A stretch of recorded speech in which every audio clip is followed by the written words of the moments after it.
सत्यनारायण कथा भाग 1। कलयुग में जब पाप और दुख बढ़ने लगे तब देवताओं के मन में चिंता हुई कि मानवों का कल्याण कैसे होगा। तभी एक दिन देवर्षि नारद जी लोक लोकांत घूमते हुए पृथ्वी पर आए। उन्होंने देखा कि मनुष्य दुख, दरिद्रता और परेशानियों से घिरा हुआ है। नारद जी का हृदय करुणा से भर उठा।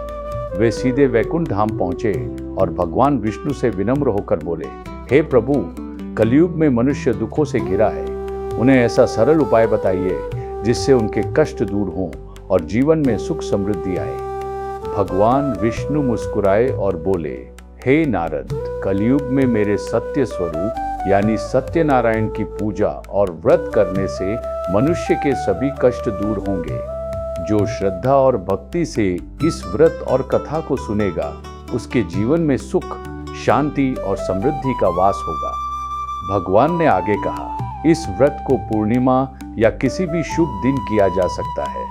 जो मनुष्य श्रद्धा से सत्यनारायण कथा का श्रवण और पूजन करेगा उसकी सभी मनोकामनाएं पूर्ण होंगी। नारद जी ये दिव्य उपाय सुनकर प्रसन्न हुए और पृथ्वी पर आकर लोगों को इस व्रत का महत्व बताने लगे। यहीं से सत्यनारायण व्रत और कथा का प्रारंभ हुआ, जो आज भी भक्तों के जीवन में सुख और शांति लाता है।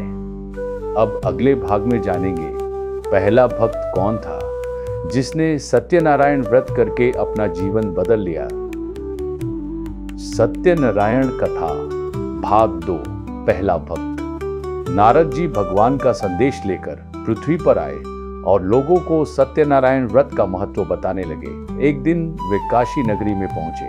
वहां उन्होंने एक गरीब ब्राह्मण को देखा जो अत्यंत दरिद्र था और दिन रात दुखों से घिरा रहता था। उसकी हालत देखकर देवर्षि नारद जी को दया आई। उन्होंने ब्राह्मण से पूछा, हे ब्राह्मण, तुम इतने दुखी क्यों हो?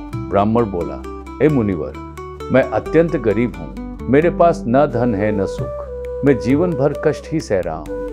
तब नारद जी ने उसे भगवान के सत्य स्वरूप भगवान सत्यनारायण की पूजा और व्रत करने का उपाय बताया। उन्होंने कहा, यदि तुम श्रद्धा और भक्ति से सत्यनारायण व्रत और कथा का श्रवण करोगे तो तुम्हारे सभी दुख दूर हो जाएंगे और जीवन में सुख समृद्धि आएगी।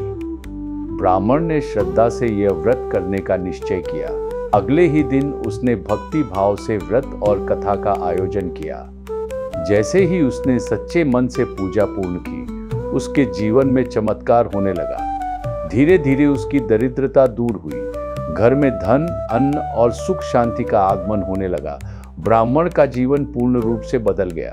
तभी से लोगों को विश्वास हो गया कि सत्यनारायण व्रत करने से सभी कष्ट दूर होते हैं और जीवन में खुशहाली आती है। अब अगले भाग में जानेंगे एक लकड़हारे की कथा जिसने सत्यनारायण व्रत से अपना भाग्य बदल लिया। बोलो सत्यनारायण भगवान की जय।